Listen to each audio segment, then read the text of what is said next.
Can I get in trouble for that? Absolutely. Welcome back to Advocacy, Alchemy with Professor Ross. Today we have a good one, guys. Today is a fascinating case from Lady Lake, Florida. We're going to break down a high-stakes traffic stop and examine how quickly a routine encounter can evolve into an arrest scenario.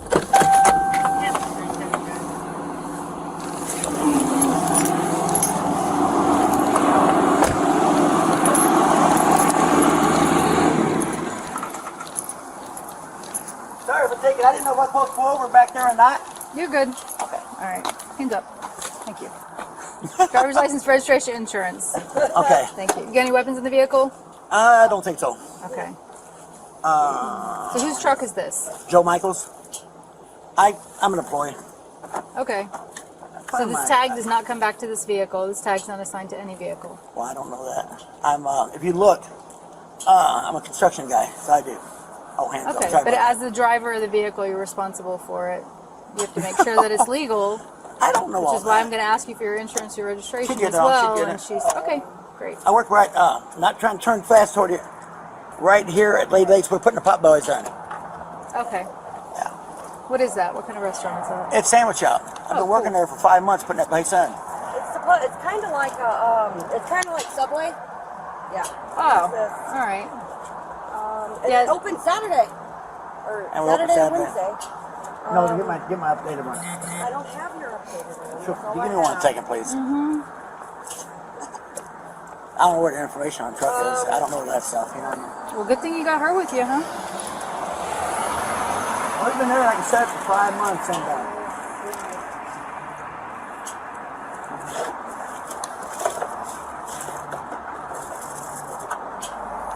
Okay, hold on. It's in here. Let's just see what you think. how you been? Is that your license? Outdated ones. She's gonna find it real quick. Give me a second. I got Okay. Do you have a Florida license? it. No. No. Where do you live? Okay, so no, you don't. What's up there? I ain't getting shot looking for stuff though. I'm just saying. Hang on. It's all here. That's not for the man. My eyes ain't good. Just give it a second here. This is from work. This is a delivery I got. No, but look, come on. All right. So you don't have registration, you don't have insurance, and all you have is an out-of-date driver's license. I got to know my driver's license up to date. Okay. This is my But old that's truck. the one that you have. Yeah. Is an out-of-date. Yeah, you'll I find mean, it. we could call the old owner of the truck. And the tag that's attached to this truck does not belong on this truck. And I'm going to go check the sticker as soon as I get another officer here because it doesn't look right to me. It looks odd. I'm just going to say that. So. I'm just Okay. driver. I don't know. Yeah. Okay. This is Can I get in trouble for that? Absolutely. What kind of trouble? As you're the driver of the vehicle, you're responsible for it. It should be in legal status as you're driving it down the road. So if the tag attached isn't a sign and you can't provide me a tag for it, it's going to get towed. Oh, come on. I can't let you drive a vehicle on the road. You can't provide me insurance. You have no valid I can get registration. that. The tag that's attached to it is not assigned to this vehicle. Did It's a someone maybe- non-licensed. It's not a licensed vehicle. You can't drive it on the road. Maybe someone swapped tags. I don't know. You can check it. It should be legal. But nothing else. Can I park it right at her work right here? My work's right there. We'll talk about that. Oh, here. Okay. Well, All right. What do you got in your wallet? Will you check that for me? What do I got in my wallet? No, you have your ID in your wallet. Your valid ID. yeah, no, that's the only one he has. I Like, ain't Okay. All right. Just look it up. Yeah. Okay, hang tight for me. I'll be right back. Oh, yeah, I didn't want to look at that. Yeah, that's what I thought. That sticker. That's what I thought. That tag's not attached.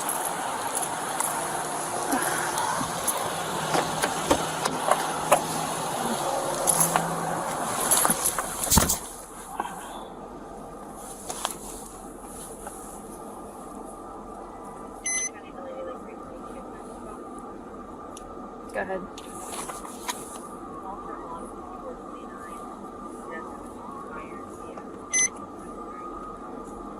26, thank you.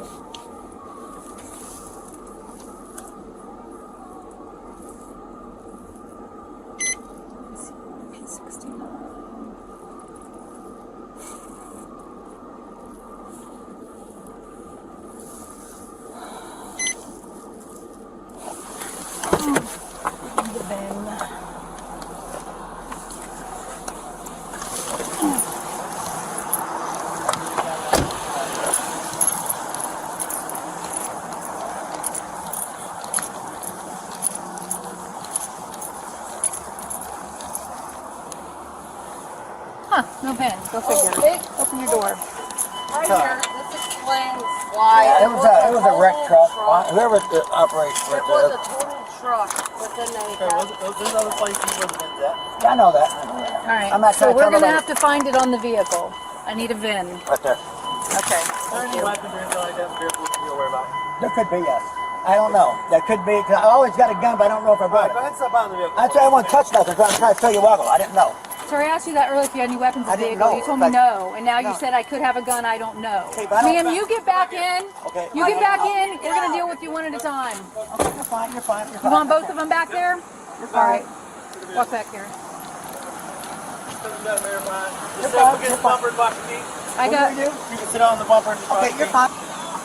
Let me grab his wallet. There's stuff in there with names. It has the same name that he provided here. Can you step over here more? Step open my door. Yeah. Unknown caller. Hello? So, this guy's like on a FBI most wanted list if this is him. But he's kind of changed his fucking description. It's odd that the tattoo on his leg he said was burnt off.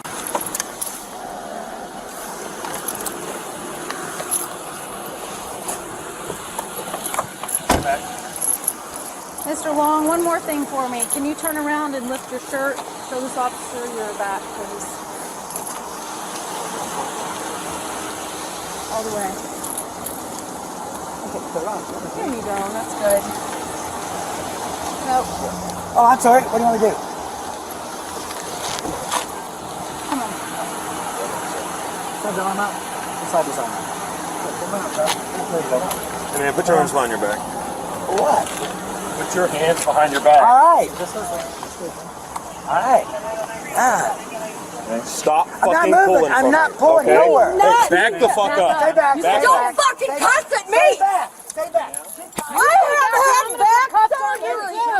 I have had back surgery. Good for you. Shut up. Stop yelling. Unless you want to go to jail too. Shut up. Just I'm shut sure up. Missouri would love Shut you up. for your warrant. Shut up. Shut up. Exactly. Shut up. You're fine. Are you going to calm down or do you want handcuffs? She's fine. You're calm? Richard, Good. kind of now. Thank you. In a minute. Just give me a minute.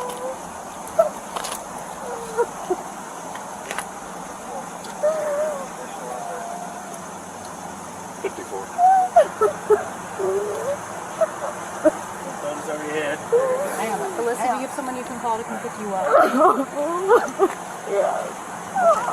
Is this your phone in your vehicle? Okay. Yes, my rings in there. Who do I call? Okay. Just hang Who on. do We'll I figure it out. call? Just calm down. Okay? I just want you calm. Okay? Thank you. Here's some background. The suspect, Donald Eugene Fields II, is originally from Kentucky and was based in Union, Missouri when he became a fugitive. Today, our focus is not on the details of his alleged crime, but rather the rapid evolution of the stop and how the law and evidentiary standards play out on the scene. As you watch the footage, notice the dynamic changes. Initially, the female officer begins the stop by checking routine documentation. In the matter of seconds, toward the end, a second officer enters the scene with a forceful command for the suspect to put his hands behind his back. There's some cursing included. This all shows that he is amped up. He's ready for some action. The same officer alerts the first in a previous scene that the suspect's name has pinged on the FBI system and points out the case seems weird. Then the female officer offers the information that the suspect told her he had a burn on his leg where a tattoo was burned. This is a perfect example of how quickly situations can change direction right there on the street. Now, let's examine the specific Florida laws that frame this case. Number 1, expired or out-of-date vehicle registration. Under Florida statutes section 320.07, every vehicle must have valid registration. driving with a registration that's expired for 6 months or less is a non-criminal traffic infraction with a base fine plus additional delinquent fees. If the registration is expired for more than 6 months, a first offense carries harsher penalties, and repeated violations can escalate to a second-degree misdemeanor with potential jail time and probation. Number 2, license plate requirements. Florida Statute Section 320.061. This statute prohibits altering, defacing, or obscuring state-issued license plates. This means attaching a plate that does not belong to the vehicle or adding any covering that interferes with the legibility is also a violation. This is classified as a non-criminal traffic infraction. While base fines may be modest, sometimes local fees can push the total penalty higher. Number 3, driver's license validity. Florida law, Section 322.04. This requires that a driver operating a vehicle carry a valid, up-to-date driver's license. Operating without a valid license is a traffic infraction that in certain cases may escalate to a misdemeanor with additional fines and potentially points on a person's driver's license in Florida. Next, let's discuss the 6 key evidentiary standards that underpin legal proceedings. For each level, I'll give you a brief definition along with an example drawn from our footage. Number 1, mere suspicion. This is defined as an initial, unconfirmed hunch based on an officer's observation. For example, the moment the officer noticed that the license tag didn't match the vehicle, raising a preliminary concern. Number 2, reasonable suspicion. This is defined as specific, articulable facts that justify a brief stop and further investigation. A good example is the combination of expired registration and mismatched license plate provide concrete basis for a stop. Number 3, probable cause. This is defined as a reasonable belief based on observed facts that a crime or a violation has occurred. For example, when the officer noted not only the registration and plate discrepancies, but also the suspect's failure to produce valid documents. These multiple factors collectively establish probable cause for an arrest. Number 4, preponderance of the evidence. This is defined as evidence showing that it's more likely than not that the facts are as a person is claiming. Remember, this is used mostly in civil cases, and it requires about 51% of the evidence pointing to a claim being true. For example, here, the body cam footage, along with the officer's observations and system alerts, create a convincing narrative supporting an arrest under both civil or administrative reviews. Number 5, clear and convincing evidence. This is defined as evidence that's highly and substantially more likely to be true than not. If we're going to give it a number, it's somewhere around 75% of the evidence proves a claim to be true. This is used in certain legal contexts like parental rights cases, administrative hearings, if a person was fired, things like that. For example, the corroborated details in the footage, the officer's command, the FBI ping, the burnt off tattoo. When taken together, they offer a strong case that meets the higher evidentiary standard of clear and convincing evidence. Number 6, beyond a reasonable doubt. This is defined as the highest standard used in criminal trials, meaning that there's no logical alternative or explanation that exists.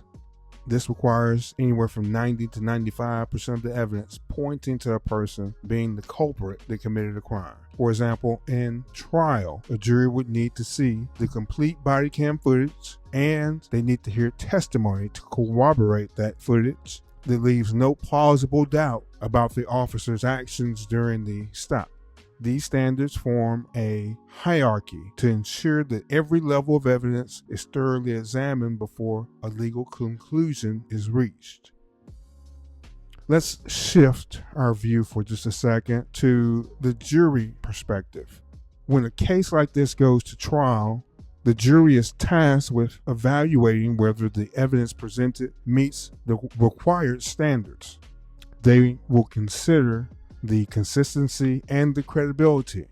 The jury will scrutinize the body cam footage and potentially note any clear transitions in command and the detailed observations by the officers. A jury would also consider potentially the chain of evidence. They'll assess whether the progression from mere suspicion to probable cause is logically supported by these facts, such as the expired registration, mismatched license plate, even the alert from the FBI system, NCIC. A jury would also, they would hear and witness and see officer testimony and their behavior on the stand. The jury will evaluate whether the officers acted reasonably under the rapidly changing circumstances and whether their communications and actions were justified given the suspect's background and his observed behavior that day. Ultimately, the jury must determine if the evidence meets the highest standard beyond a reasonable doubt for criminal convictions. They'll weigh all the elements collectively and decide whether the arrest was legally sound and properly executed.